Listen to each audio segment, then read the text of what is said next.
이 시간 예배를 시작하도록 하겠습니다. 이 예배의 주인공이 되시는 하나님께만 집중해서 찬양과 기도드리고 영광 올려드리는 시간이 되길 원합니다. 모두 묵상함으로 예배에 나아가도록 하겠습니다. 묵상하겠습니다.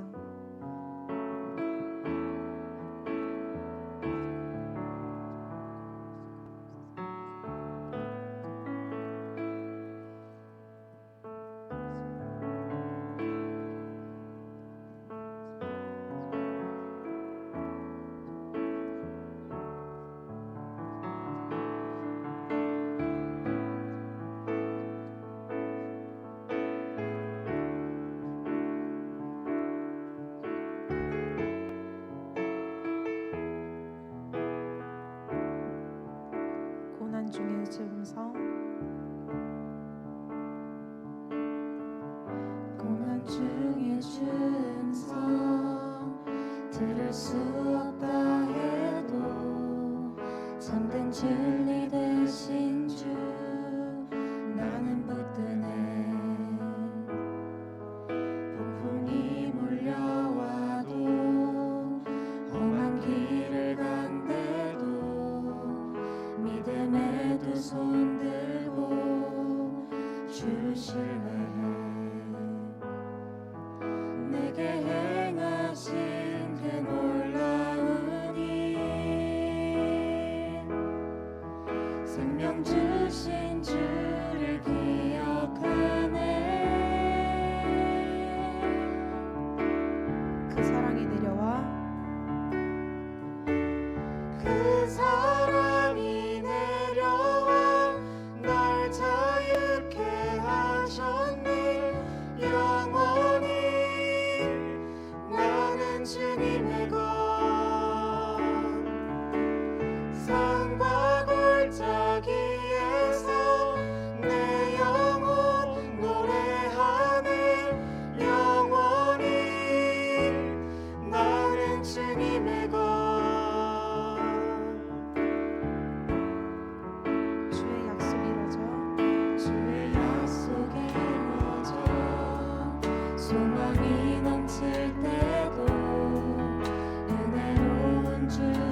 그 사랑에 감사하며 고백하는 시간이 되길 원합니다.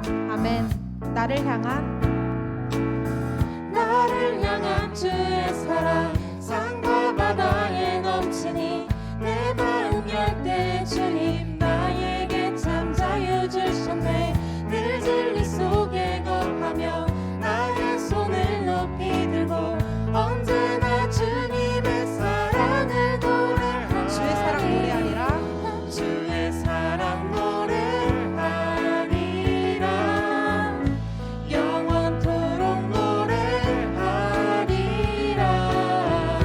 주의 사랑 노래하리라. 영원토록 노래하리라. 나를 향한 주의 사랑. 나를 향한 주의 사랑 산과 바다에 넘치니 내 마음 열 때 주님 나에게 참 자유 주셨네. 늘 진리 속에 거하며 나의 손을 높이 들고 언제나 주님의 사랑을 노래. 주의 사랑 노래하리라. 주의 사랑 노래하리라. 영원토록 노래하리라. 주의 사랑 노래하리라. 영원토록 노래하리라. 내가 춤을 출 때 내가 춤을 출 때 다 비웃겠지만 그들도 주 알게 되면 함께 기뻐 춤을 추게 되리. 내가 춤을 출 때 내가 춤을 출 때 다 비웃겠지만 그들도 주 알게 되면 함께 기뻐 춤을 추게 되리. 주의 사랑 노래하리라. 주의 사랑 노래하리라. 영원토록 노래하리라. 주의 사랑 노래하리라. 영원토록 노래하리라. 주의 사랑 노래하리라. 주의 사랑 노래하리라. 영원토록 노래하리라. 주의 사랑 노래하리라. 영원토록 노래하리라. 주 사랑해요. 주 사랑해요. 몸만 다하여 말로 다 할 수 없어. 주 사랑해요. 찬양 받아 주소서. 내 마음을 가득 채운 내 마음을 가득 채운 주 향한 찬양과 사랑 어떻게 표현할 수 있나.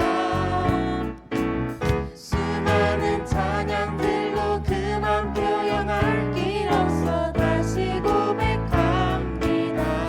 수많은 멜로디와 찬양들을 드렸지만 다시 고백하기 원하네.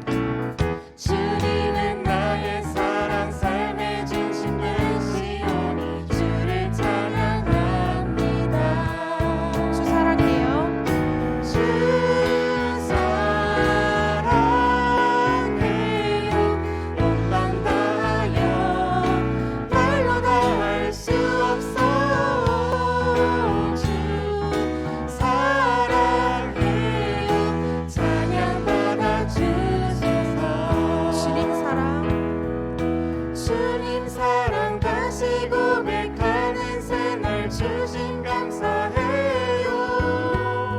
주님 사랑. 주님 사랑 다시 고백하는 찬양 주신 감사해요.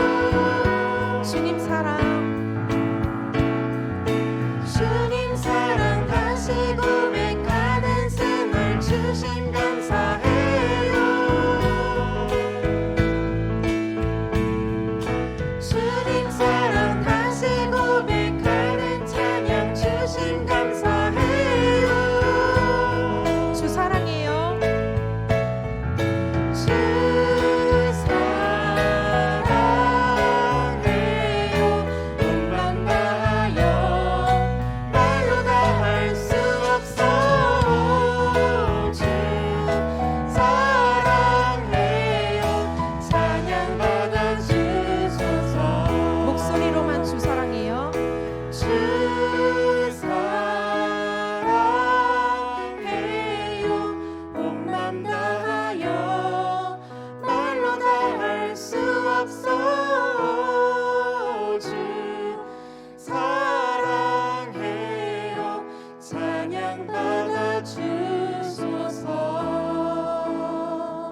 안개가 날 가리워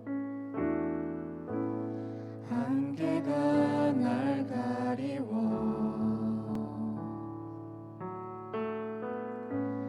내 믿음 흔들리려 할 때 나 주님께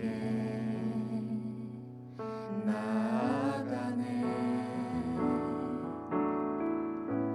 주님은 산 같아서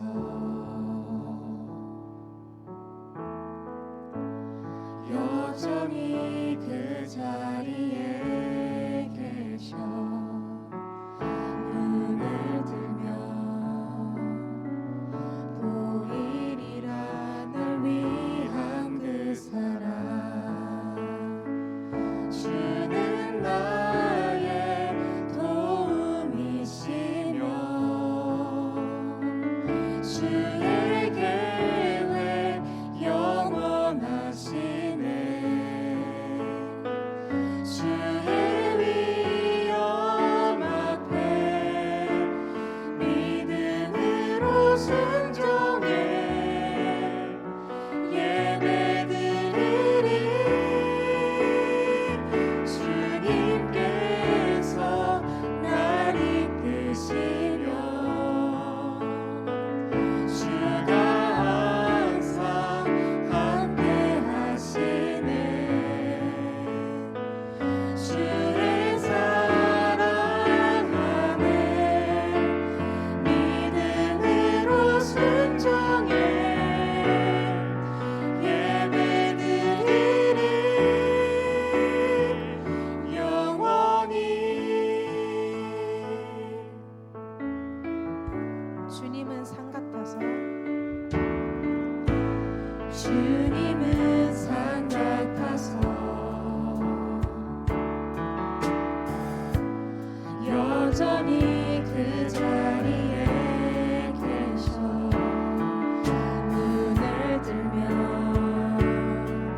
보이리라 날 위한 그 사랑 주는 나의 도움이시며 주의 계획 영원하시네 주의 위엄 앞에 믿음으로 순종해 예배드리리 주님께서 날 이끄시며 주가 항상 함께 하시네 주의 사랑 안에 믿음으로 순종해 예배드리리 주는 나의 도움이시여 주는 나의 도움이시며 주의 계획 영원하시네 주의 위엄 앞에 믿음으로 순종해 예배드리리 주님께서 날 이끄시며 주가 항상 함께 하시네 주의 사랑 안에 믿음으로 순종해 예배드리리 영원히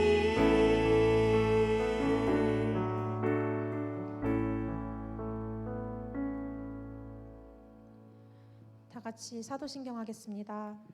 전능하사 천지를 만드신 하나님 아버지를 내가 믿사오며 그 외아들 우리 주 예수 그리스도를 내가 믿사오니 이는 성령으로 잉태하사 동정녀 마리아에게 나시고 본디오 빌라도에게 고난을 받으사 십자가에 못 박혀 죽으시고 장사한 지 사흘 만에 죽은 자 가운데서 다시 살아나시며 하늘에 오르사 전능하신 하나님 우편에 앉아 계시다가 저리로서 산자와 죽은 자를 심판하러 오시리라.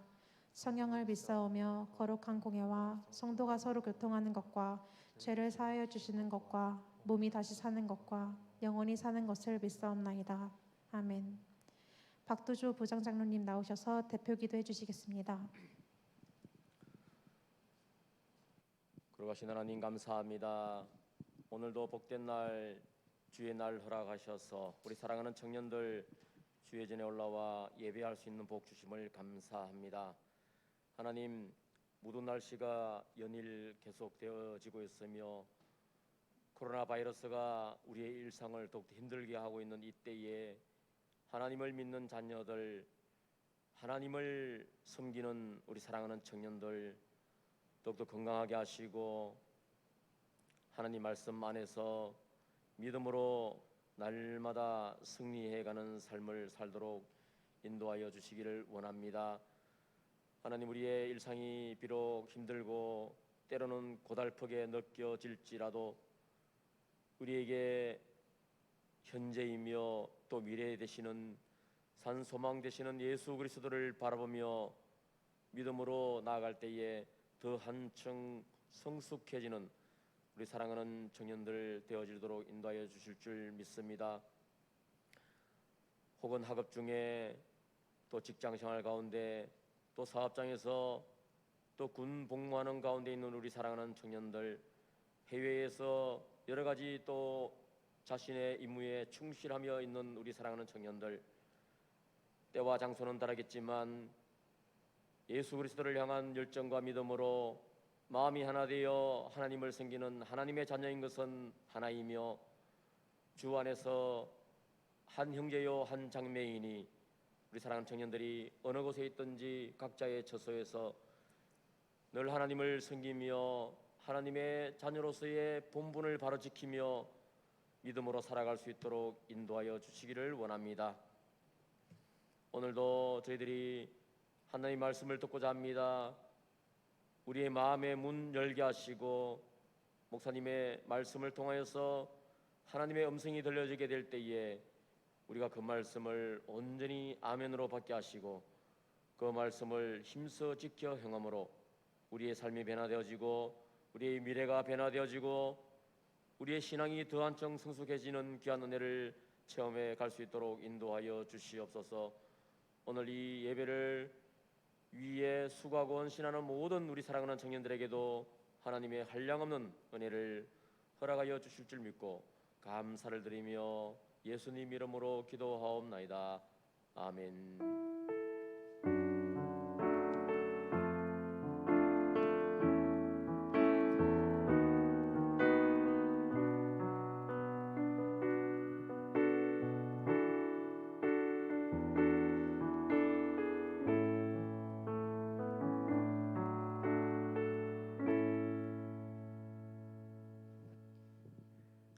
할렐루야. 오늘도 주님 앞에 예배하기 위해 모인 우리 청년들을 주님의 이름으로 축복하고 또 환영합니다.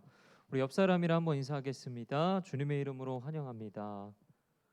네, 얼굴 보면서 하면 더 좋을 것 같아요. 한 번 더 인사하겠습니다. 주님의 이름으로 축복합니다. 주님의 또 환영과 축복이 임하는 이 시간이 되기를 간절히 소망하면서 다 같이 오늘 본문의 말씀을 함께 나누도록 하겠습니다. 오늘 함께 나누실 하나님의 말씀은 누가복음 9장 46절에서 50절의 말씀입니다. 누가복음 9장 46절에서 50절의 말씀, 신약성경 108페이지에 있습니다.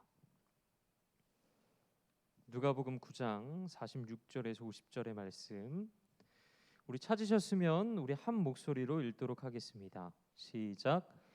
제자 중에서 누가 크냐 하는 변론이 일어나니 예수께서 그 마음에 변론하는 것을 아시고 어린아이 하나를 데려다가 자기 곁에 세우시고 그들에게 이르시되 누구든지 내 이름으로 이런 어린아이를 영접하면 곧 나를 영접하며 또 누구든지 나를 영접하면 곧 나를 보내신 이를 영접함이라. 너희 모든 사람 중에 가장 작은 그가 큰 자니라. 요한이 여짜오되 주여 어떤 사람이 주의 이름으로 귀신을 내쫓는 것을 우리가 보고 우리가 함께 따르지 아니하므로 금하였나이다. 예수께서 이르시되 금하지 말라. 너희를 반대하지 않는 자는 너희를 위하는 자니라 하시니라. 아멘. 이 시간에는 용납하는 삶이라는 제목으로 말씀을 함께 나누고자 합니다. 20세기의 인간과 초인이라는 책으로 세계적인 극작가 반열에 오른 조지 버나드 쇼라는 사람이 있습니다. 이 쇼는 어느 날 영국 사회를 관찰하다가 잘못된 그런 사회의 일면을 보게 되었습니다. 여러분, 세계에는 유명한 조각가들이 참 많이 있는데요. 그 중에서도 이제 대표적인 조각가를 뽑자면 이탈리아의 조각가인 미켈란젤로나 아니면 프랑스의 조각가인 로댕을 뽑을 수 있는데 실제로 우리가 잘 알고 있는 다비드상 들어보셨죠? 아니면은 생각하는 사람, 이것이 다 이들이 만든 그런 작품입니다.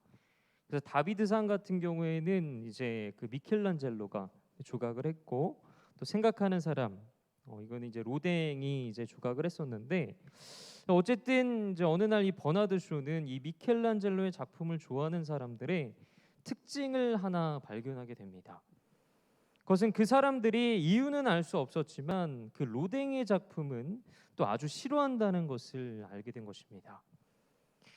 그래서 이제 버나드 쇼는 그들의 이제 선입관을 교정하기 위해서 한 계획을 세우게 됩니다. 큰 파티를 열게 되었는데 로댕이 아닌 미켈란젤로의 팬들만을 골라서 초청한 것입니다. 그렇게 이제 파티가 무르익어 갈 무렵에 버나드 쇼는 마이크를 잡고 이렇게 말했습니다. 여러분, 잠시만 기다려 주십시오. 제가 아주 귀한 작품을 여러분들에게 하나 보여드리겠습니다. 그리고는 방에 들어가서 조각 한 점을 가지고 나와서 세워놓고 이렇게 말합니다. 여러분, 참 멋있지 않습니까? 이게 그 유명한 로댕의 작품입니다. 순간 장내에 있던 사람들은 웅성거리기 시작했고 이내 비평들을 쏟아내기 시작했습니다.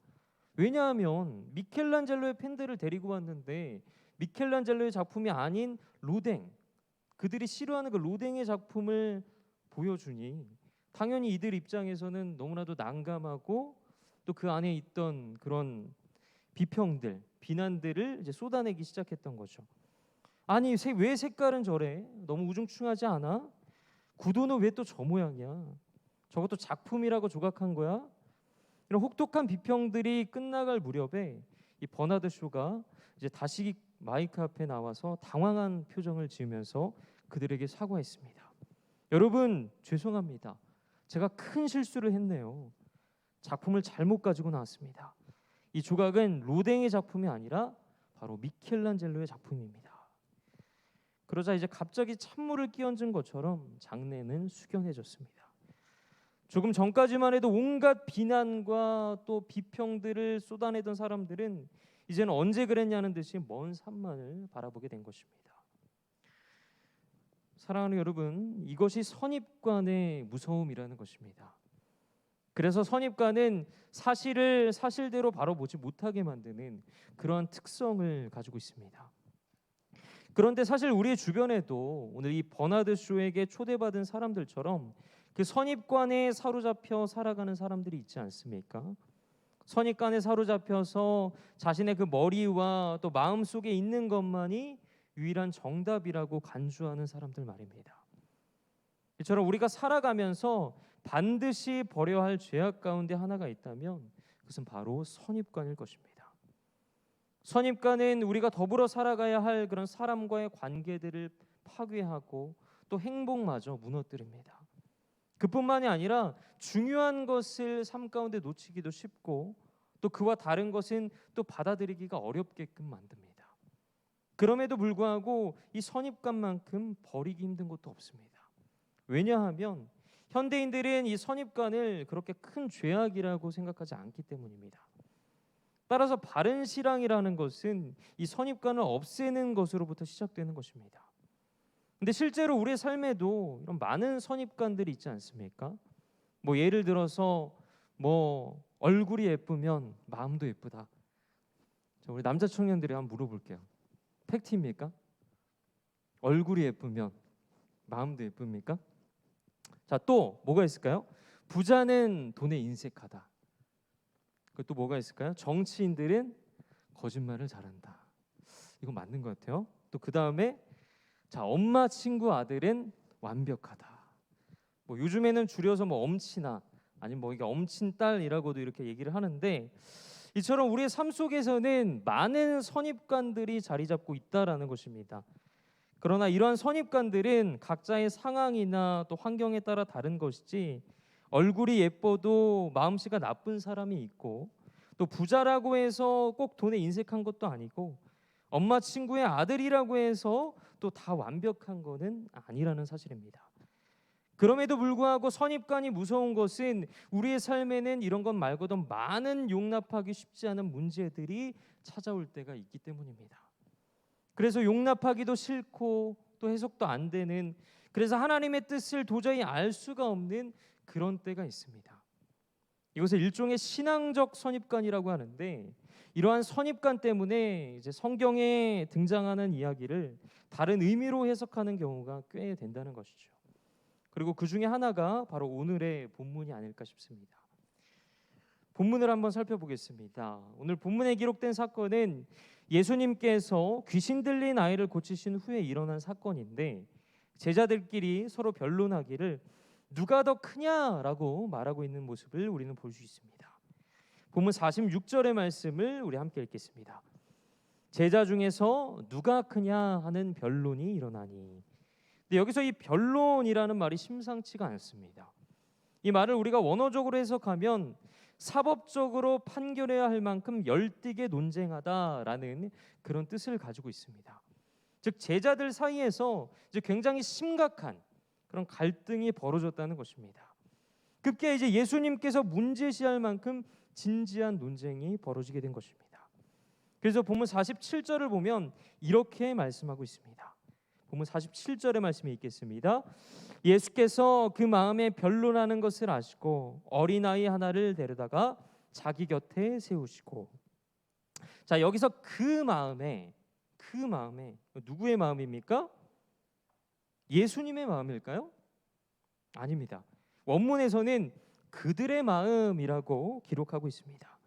자, 그렇다면 이 다른 복음서에서는 이 상황을 어떻게 기록하고 있을까? 먼저 마가복음을 보면 이 상황이 여행 중 길에서 벌어졌다라고 말씀을 하고 있습니다. 마가복음 9장 34절의 말씀을 함께 읽겠습니다. 그들이 잠잠하니 이는 길에서 서로 누가 크냐 하고 쟁론하였습니다. 또 오늘 본문에서는 생략되어 있지만 마태복음에는 누가 크냐라는 그 말 앞에 천국에서는 이란 말이 기록되어 있음을 알 수 있습니다. 마태복음 18장 1절의 말씀을 읽겠습니다. 그때 제자들이 예수께 나와 이르되 천국에서는 누가 크니까. 즉 이 공간복음의 상황을 이제 종합을 해보면 이제 처음 제자들 사이에서 천국에서는 누가 크냐라는 그런 내적인 갈등이 일어났고, 이것이 이제 그들의 그 여행 중에 논쟁으로 심화되었고 급기야 예수님께 질문하는 지경에까지 이르렀다는 사실입니다. 자, 그렇다면 예수님은 이런 상황에서 어떤 행동을 취하고 있습니까? 방금 읽었던 본문 47절 하반부에는 어린아이 하나를 데려다가 자기 곁에 세우셨다라고 기록을 하고 있습니다. 그래서 아마 여러분들 중에서도 예수님의 이 행동을 보면서 천국에서 큰 자는 바로 이런 어린아이와 같은 자구나, 이런 어린아이와 같은 사람이 천국에서 큰 자이구나, 그래서 예수님이 자신의 옆에 어린아이를 세우신 거구나 라고 생각하시는 분들이 상당히 많이 계실 것입니다. 하지만 여러분, 본문을 자세히 보면 그 어디에도 큰 자가 되려면 어린아이처럼 되라 라고 말씀을 하고 있지 않습니다. 그런데 왜 많은 성도들이 이 본문을 해석할 때 큰 자는 어린아이와 같은 사람이다 라는 결론을 내리게 되는 것일까요? 그것은 우리가 이 본문을 예수님이 마태복음 19장 14절에서 하신 말씀처럼 어린아이들을 용납하고 내게 오는 것을 금하지 말라, 천국이 이런 사람의 것이니라 라는 이 말씀과 혼동을 하기 때문입니다. 그렇기 때문에 우리가 이것을 명확하게 이해를 하려면 먼저 성경에 기록된 이 어린아이가 도대체 어떤 의미를 가지고 있는가라는 것을 우리는 확인하는 그런 작업이 필요하다라는 것입니다. 따라서 오늘 본문에서 예수님께서 어린아이를 자기 곁에 세우셨다라는 이 말씀은 크게 두 가지로 우리는 해석을 할 수 있습니다.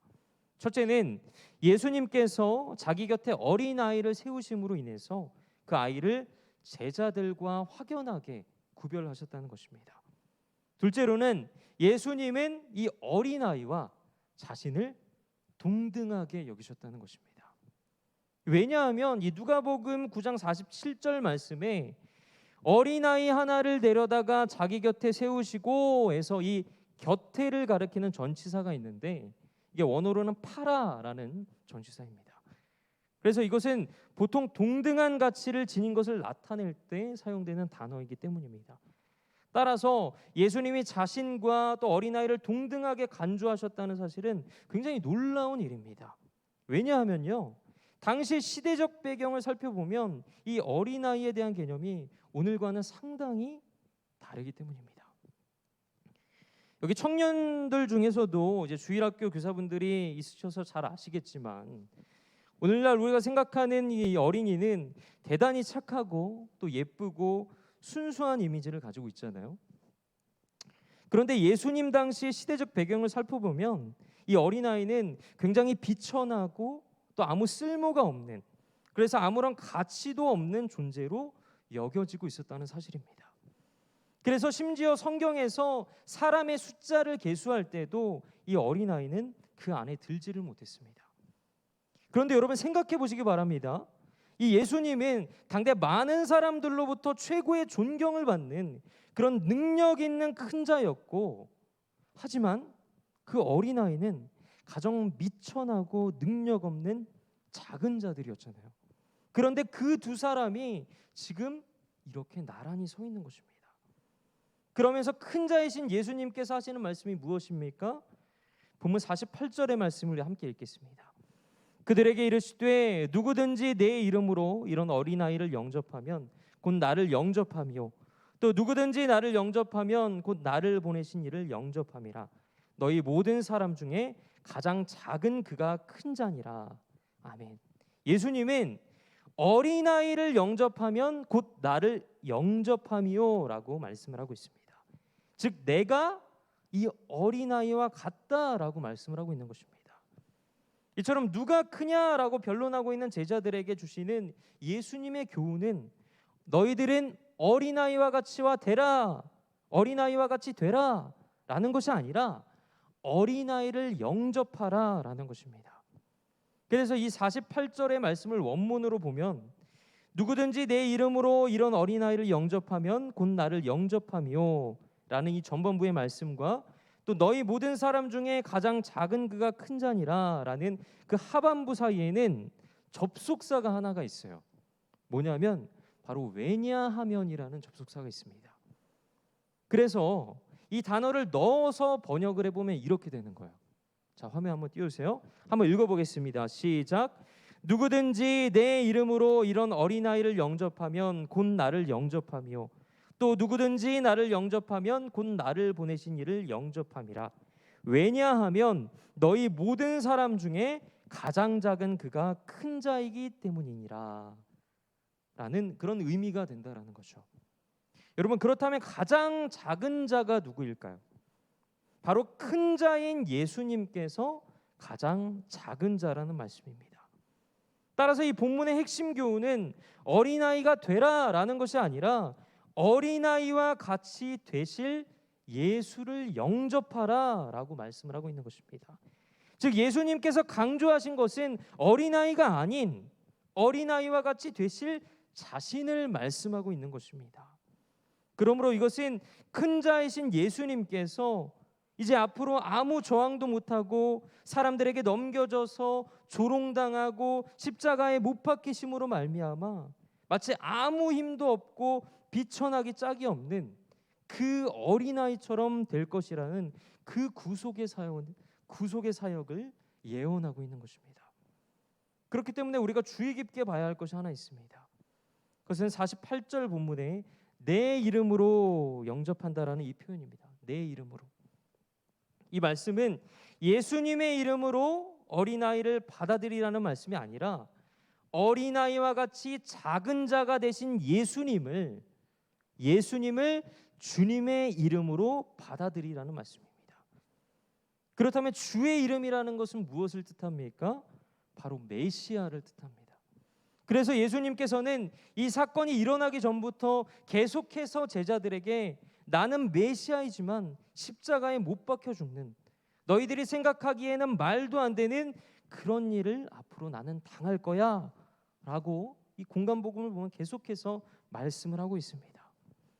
더불어 오늘 본문에도 이 메시아이신 예수님이 보잘것없는 어린아이처럼 취급당해서 죽임당할 것을 말씀하고 있는 것입니다.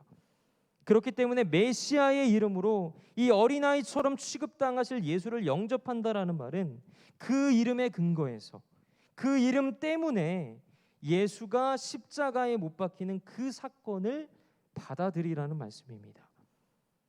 자, 그렇다면 이 말씀이 오늘 우리에게 표현하는 바는 무엇일까요? 인간의 시선으로는 말도 안 되는 그런 기가 막힐 일들이 저와 여러분의 삶 속에 닥쳐올지라도 이 메시아의 십자가 사건을 우리가 기억하고 그 일을 기꺼이 받아들이라는 것입니다. 그러할 때 십자가를 지신 예수님께서 죽음을 이기고 부활하셨던 것처럼 우리의 삶 가운데서도 주님의 이름의 근거에서 부활과 같은 기적이 일어난다는 것입니다. 이것이 십자가를 지시기 전에 주님께서 우리에게 주신 놀라운 메시지입니다. 사랑하는 여러분, 신앙생활은 우리의 영웅담을 써내려가는 것이 아닙니다. 세상이 감당하지 못할 기적 같은 스토리를 겪는 과정도 아닙니다.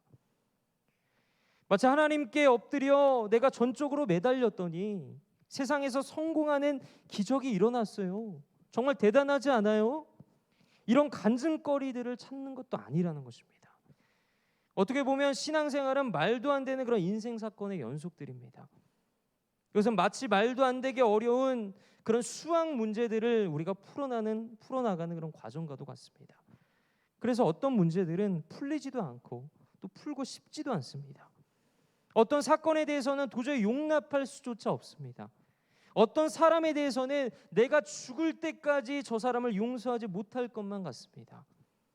하지만 그런 용납할 수 없는 모든 일들을 그저 예수 그리스도라는 이름으로, 다시 말해서 예수님의 이름 때문에 그 모든 것들을 용납하며 사는 것이 바로 신앙생활이라는 것입니다.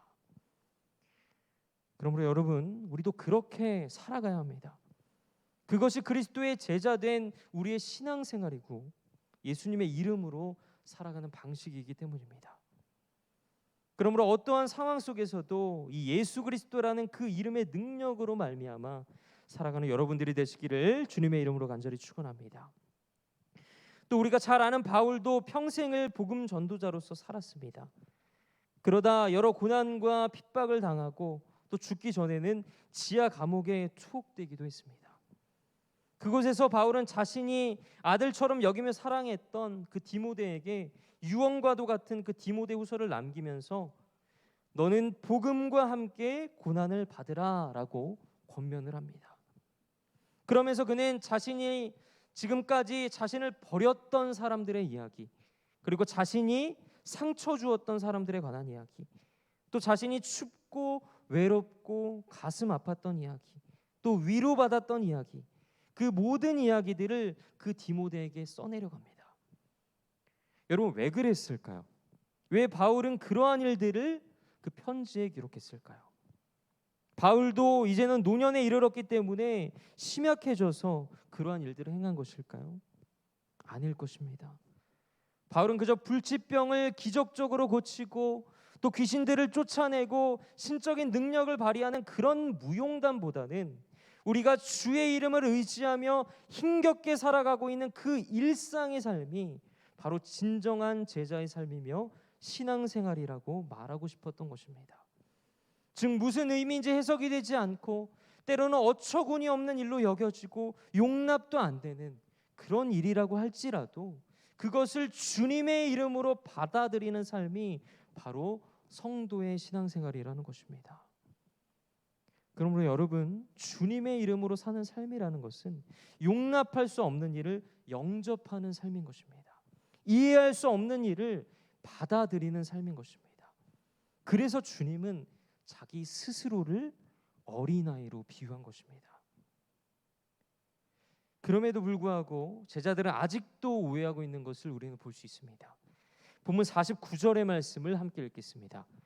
요한이 여짜오되 주여 어떤 사람이 주의 이름으로 귀신을 내쫓는 것을 우리가 보고 우리가 함께 따르지 아니함으로 금하였나이다. 여기서 여짜오되라는 말은 대답하여 말하되라는 그런 의미를 가지고 있습니다. 한마디로 앞에 본문과 연결된 이야기를 말하고 있다는 것입니다. 여러분, 주님은 앞서 제자들에게 주의 이름으로 행하는 어떤 사람이라도 영접하라고 말씀을 하고 있습니다. 그러나 49절을 보면 어떤 사람이 주의 이름으로 귀신을 내쫓는 일이 있었는데 제자들은 그가 그런 일을 하지 못하도록 막았다는 것입니다. 그 이유를 요한은 뭐라고 말합니까? 그가 우리를 따르지 않았기 때문에 라고 기록되어 있는 것을 우리는 볼 수 있습니다. 여러분, 그런데 사실 제자들에게 이런 자격이 있을까요? 오늘 본문에서 조금 앞으로 가서 누가복음 9장 37절에서 43절의 말씀을 보면 무리 중에 귀신 들린 아이를 낫게 하시는 그런 예수님의 모습을 우리는 볼 수 있습니다. 그래서 본문을 보면 무리 중에 한 사람이 소리쳐 나와서 자신의 외아들이 귀신에 들려서 심각한 위험에 처해 있음을 고백합니다. 그리고 그는 그 귀신을 제자들에게 쫓아주기를 구하지만 이 제자들은 그 귀신 들린 아이를 주님의 이름으로 고치지를 못하는 것입니다. 그래서 예수님은 제자들을 향해 뭐라고 말씀하시죠? 믿음이 없고 패역한 세대여, 내가 얼마나 너희와 함께 있으며 너희에게 참으리요 라고 책망하는 것을 볼 수 있습니다.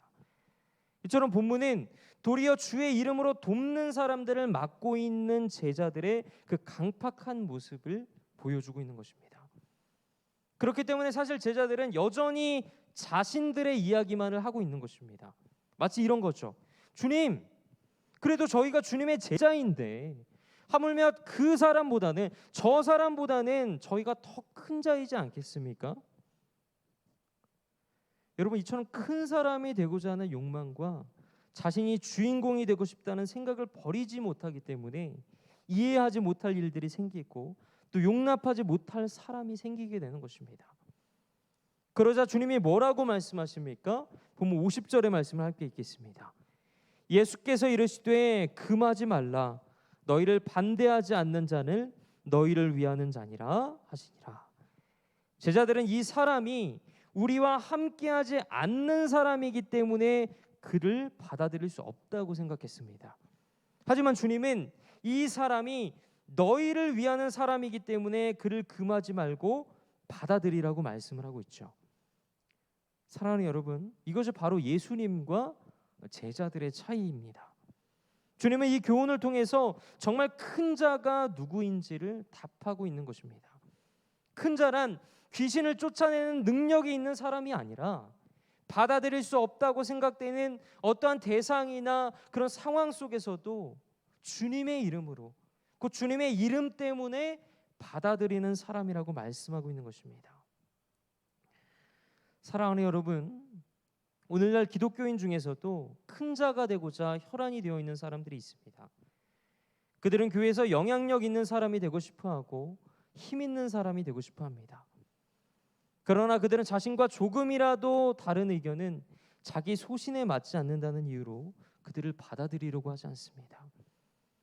그래서 실제로 우리 한국 교회 안에서도 이렇게나 많은 교단과 또 교파가 생기게 된 것 아니겠습니까? 자신과 함께하지 않는다는 이유로 그 상대방을 영접하지 않는 것입니다. 그러나 주님은 오늘 본문의 말씀을 통해서 복음 안에 있는 자는 서로 다름을 용납해야 한다고 말씀하고 있습니다. 상대방이 나와 다르다고 해서 주님의 이름으로 행하는 일을 금하는 것이 아니라 그럼에도 불구하고 그를 영접해야 한다고 말씀하고 있는 것입니다. 물론 우리가 올바른 신학을 갖는 것은 중요합니다. 그러나 앞서 말씀드린 것처럼 나와 그 신학적인 노선이 조금 다른 사람이라고 해서 저 사람은 감리교야, 저 사람은 뭐 성결교야, 저 사람은 나와 다른 교단이야 라고 해서 그 어려움에 처해 있는 형제들을 우리가 돕지 않을 수는 없다라는 것입니다. 마찬가지로 교회 안에서도 나를 힘들게 하고 나와 생각이 다른 사람이 있다고 할지라도 우리가 같은 예수 그리스도를 믿는다면, 같은 주님을 믿는다면 그를 용납하고 영접해야 합니다. 그렇게 메시아로 오셨음에도 십자가를 지셨던 주님을 생각하면서 예수 그리스도를 내 삶의 기준으로 삼으면 이전에 우리가 용납할 수 없었던 일도 이제는 기꺼이 용납하게 되는 것입니다. 나는 할 수 없지만, 우리 인간의 머리로는 할 수 없지만, 그럼에도 불구하고 그 주님의 시선으로 모든 것을 바라보게 되는 것입니다. 여러분, 이것이 바로 큰 자의 삶이며 예수님을 아는 자의 삶입니다. 이것이 바로 어린아이를 주의 이름으로 영접하는 삶인 것입니다. 말씀 맺고자 합니다. 사랑하는 여러분, 우리가 사는 이 세상은 힘겨운 일로 가득합니다. 우리의 생각과 또 선입관으로는 도저히 용납할 수 없는 기가 막힌 상황과 또 대상들이 도처에 깔려 있습니다. 하지만 성경은 예수 그리스도의 이름을 근거로 누구든 영접하라고 말씀하고 있습니다. 이 세상에서 비록 작게 여겨지는 사람이라고 할지라도 그를 귀하게 영접하고, 또 나와 다르게 행하는 사람이라고 할지라도 그를 기꺼이 영접할 수 있는 사람이 바로 큰 자라고 말씀하고 있습니다. 그렇다면 실제로 우리가 이해할 수 없는 일을 만났을 때는 우리는 어떻게 해야 합니까?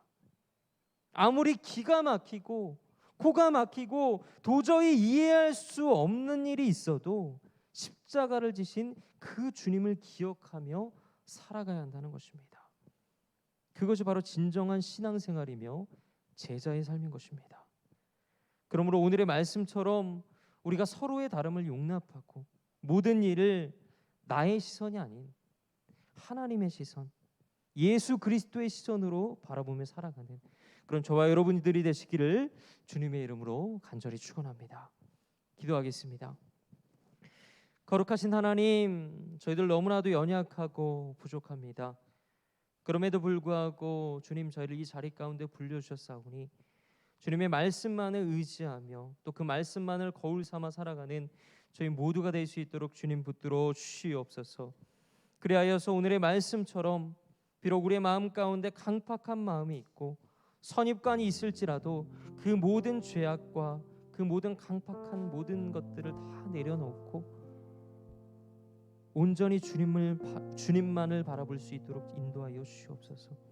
그리하여 오늘의 말씀처럼 그 서로의 다름을 용납하고 모든 일을 주님의 시선으로 바라볼 때 우리의 삶 가운데 역사하실 그 하나님의 은혜를 경험하게 하여 주시옵소서. 감사드리며 거룩하신 예수 그리스도 이름으로 기도드립니다.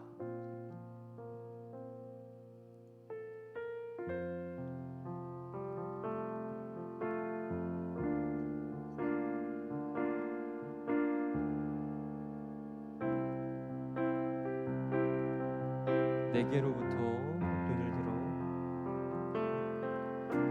내게로부터 눈을 들어 주를 보기 시작할 때 주의 일을 보겠네.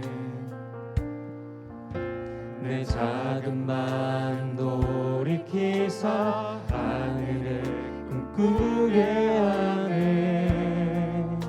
주님을 볼 때 모든 시선을 주님께 드리고 살아계신 하나님을 느낄 때 내 삶은 주의 역사가 되고 하나님이 일하기 시작하네. 내게로부터 눈을 들어 주를 보기 시작할 때 주의 일을 보겠네. 내 작은 맘 돌이키사 하늘을 꿈꾸게 하네.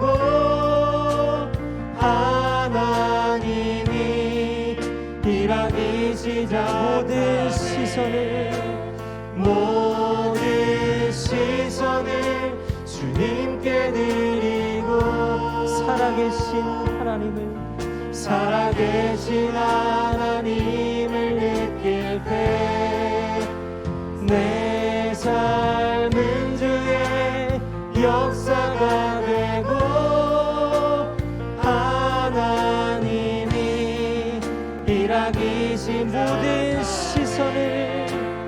모든 시선을 주님께 드리고 살아계신 하나님을 느낄 때 내 삶은 주의 역사가 되고 하나님이 일하기 시작하네. 그렇습니다. 이 찬양의 가사처럼 우리의 모든 시선 우리 주님께로 돌릴 때 주님께서 우리의 삶 가운데 살아 역사하실 그런 은혜를 베풀어 주실 줄 믿습니다. 그런 이 시간 우리가 주님 앞에 간절히 기도하며 나아갈 때 무엇보다 우리가 서로의 다름을 용납하고 이 세상을 살아가는 가운데 긍휼의 마음을 가지고 하나님의 시선으로 사람들과 또 온 세상을 바라보게 하여 주시옵소서. 또 우리의 어린아이 되신 그 구주 예수 그리스도만을 믿으며 나아가오니 우리의 삶 가운데 그 예수만을 영접하며 예수님 한 분만으로 만족하는 귀하고 복된 우리의 삶을 살아갈 수 있도록 해달라고 이 시간 주님 앞에 우리가 주여 한번 부르짖고 우리 주님 앞에 간절히 기도하며 나아가겠습니다. 주여, 거룩하신 하나님, 이 시간 우리가 살아가는 가운데 늘 주님과 동행하는 삶을 살아갈 수 있도록 주님 붙들어 주옵소서. 우리의 삶 가운데 아버지 저희들 서로의 다름을 용납하고 오직 그 예수 그리스도의 시선으로 아버지 세상을 바라볼 수 있게 그런 아버지 굳건한 믿음을 아버지 우리에게 허락하여 주시옵소서. 저희들 너무나도 연약하고 부족하지만 그럼에도 불구하고 우리의 삶 가운데 역사하실 그 예수 그리스도 한 분만을 의지하며 나아가오니 우리 삶 가운데 주님 함께하여 주시옵시고 아버지 때로 우리가 살아가는 가운데 우리가 이해할 수 없고 아버지 생각할 수 없는 그런 일들을 만났을지라도 그럼에도 불구하고 그 십자가를 지신 그 예수 그리스도의 이름으로 저희들 담대히 이 세상을 살아갈 수 있도록 주님 붙들어 주시옵소서. 우리의 왕 되신 우리의 주님 되신 그 예수 그리스도 한 분만을 의지하며 살아갈 수 있는 우리의 삶이 살아갈 수 있도록 주님 붙들어 주시옵소서. 그리하여서 아버지 예수 그리스도만을 영접함으로 말미암아 그 예수 그리스도의 이름에 힘입어 살아갈 수 있는 아버지 우리의 삶이 될 수 있도록 성령 하나님 역사하여 주시옵소서. 오직 그 예수님의 시선으로 이 세상을 바라볼 수 있는 그런 믿음을 우리에게 허락하여 주시옵소서. 성령 하나님 역사하여 주시옵소서. 이 시간에는 한 번 더 기도하기 원합니다.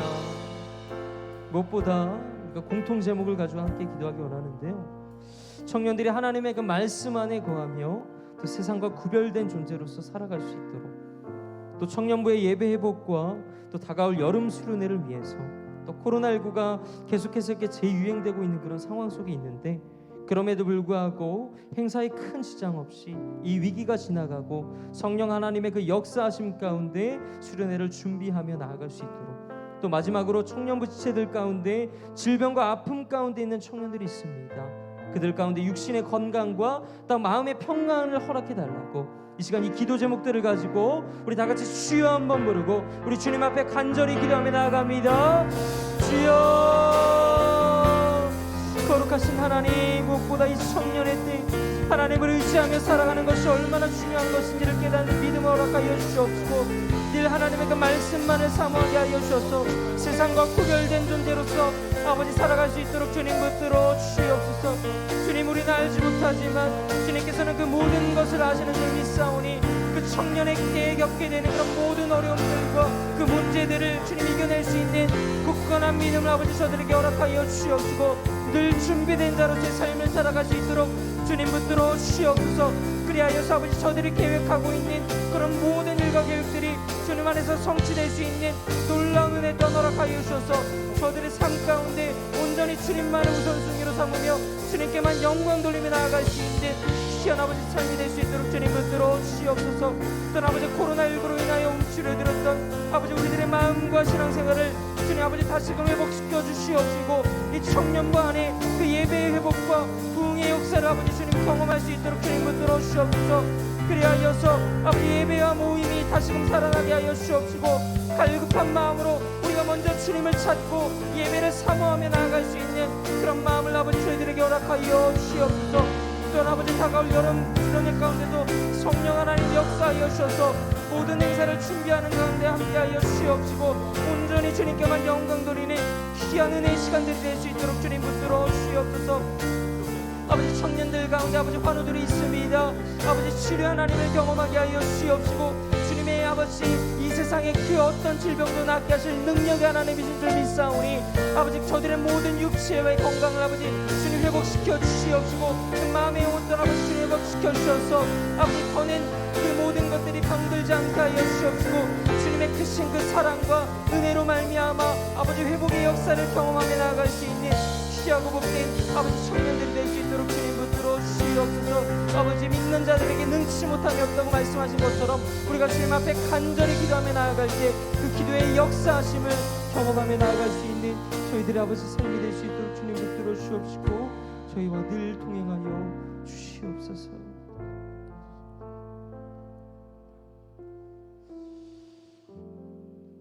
거룩하신 하나님, 그럼에도 불구하고 우리와 늘 동행하시는 그 하나님만을 의지하며 나아갑니다.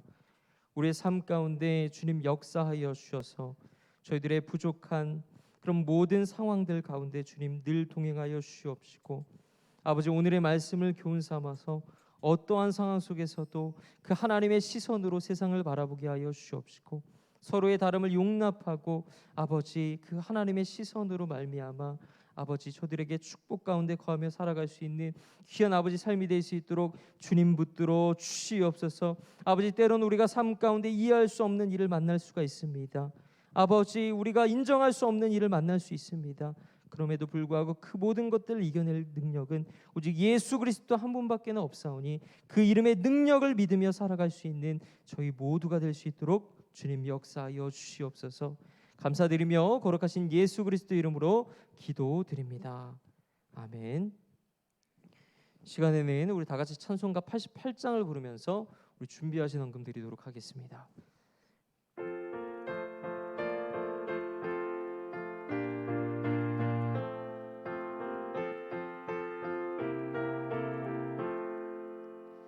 내 진정 사모하는 친구가 되시는 구주 예수님은 아름다워라. 산 밑에 백합화요 빛나는 새벽별 주님 영원할 길 아주 없도다. 내 맘이 아플 적에 큰 위로 되시며 나 외로울 때 좋은 친구라. 주는 저 산 밑에 백합 빛나는 새벽별 이 땅 위에 비길 것이 없도다. 내 맘의 모든 염려 이 세상 고락도 주님 항상 같이 하여 주시고 시험을 당할 때에 악마에게 교를 즉시 물리치사 나를 지키네. 온 세상 날 버려도 주 예수 안 버려 끝까지 나를 돌아보시니. 주는 저 산 밑에 백합 빛나는 새벽별 이 땅 위에 비길 것이 없도다. 아멘. 기도하겠습니다. 거룩하신 하나님, 이 시간 주님 앞에 나와 귀한 헌금을 드리며 나아갑니다. 저희들의 정성을 기쁘게 받으시고 저희들로 하여금 범사에 감사하는 믿음을 허락하여 주시옵소서. 또한 이 헌금이 쓰이는 곳곳마다 하나님의 영광만을 드러나게 하여 주셔서 늘 우리의 삶 가운데 그 하나님의 영광과 또 감사가 흘러넘치는 귀한 삶을 살아갈 수 있도록 주님 역사하여 주시옵소서. 감사드리며 거룩하신 예수 그리스도 이름으로 기도드립니다. 이제는 우리 주 예수 그리스도의 은혜와 아버지 하나님의 사랑하심과 성령 하나님의 교통하심이 어떠한 상황 속에서도 그 예수님의 시선으로 용납하는 삶을 살아가기를 간절히 소망하는 사랑하는 상기제일교회 모든 청년들의 머리 위에 이제로부터 영원토록 함께 하시기를 간절히 축원하옵나이다. 아멘.